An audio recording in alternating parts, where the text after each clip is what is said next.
John and Julie, they couldn't be legally married to each other because Julie was black and John was white. At that time, it was very common for a young, wealthy Frenchman, before he would get married off at the age of 30 years old, to take on a mistress.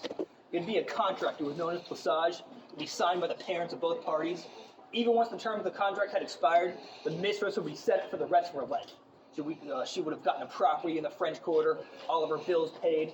Any kids they would have had together would have gone to some of the best schools that money could buy. That's why you have a lot more mixed-race Creoles in and amongst the white elite at that time.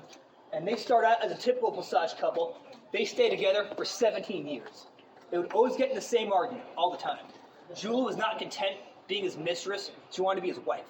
So anytime she would bring this up to him, he would always shoot her down, and he would tell her it's just not possible. We don't live in that kind of world. Christmas Eve, 1853. They get in the worst argument they've ever had in their life. Ends in tears for the both of them. So Julie, she goes upstairs, Johnny goes downstairs, and he's sitting by the fire, clear his head. A little while later, he hears his friends knocking on the door. They'd been out drinking. They're wanting to drink and party with him. And he's really not in the mood. He had just had this big fight with his girlfriend. He had been crying. But at that time, it was considered so unspeakably rude. If somebody showed up at your doorstep wanted to hang out, to not invite them in, I guess he just couldn't do it. So he begrudgingly, he invites his friends in the home. And Julie, she's upstairs. She can hear what's going on. She's furious. She's thinking, we just had this big fight. Why is he partying with his friends right now? Let's leave a little bit of room for people to walk behind us if they want to. Walk right here with you. Okay. And everybody, come on. So Julie, she's furious. She decides to come downstairs to try to embarrass him. She comes down. She says, "I see you have company over. Why don't you introduce me?" It was very dangerous for Julie to be doing this. It was supposed to be a secret. People weren't supposed to know or talk about this type of stuff back then. And Johnny panics. He finds the first excuse that pops into his head. So he says, "I see my maid's here. Why don't you join me in the kitchen? There's a dishes that need doing." How do you think that went over with Julie? They get into the kitchen, they're screaming at each other. John's saying, "You're a fool, you're going to get yourself killed, what are you doing?" Julie, she says, "I'm so tired of this back and forth we keep having.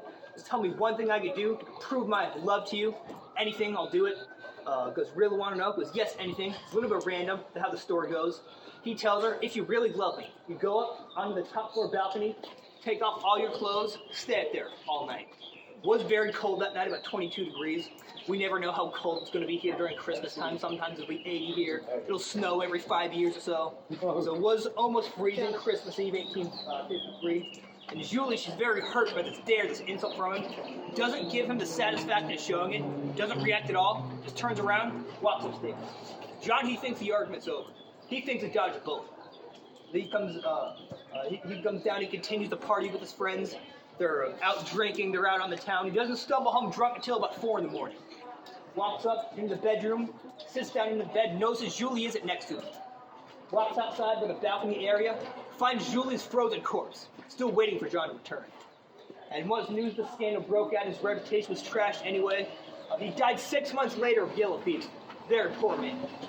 And nowadays, people say that on some of the coldest nights of the year, still see Julie up here, still waiting for John to return. That is a very popular ghost.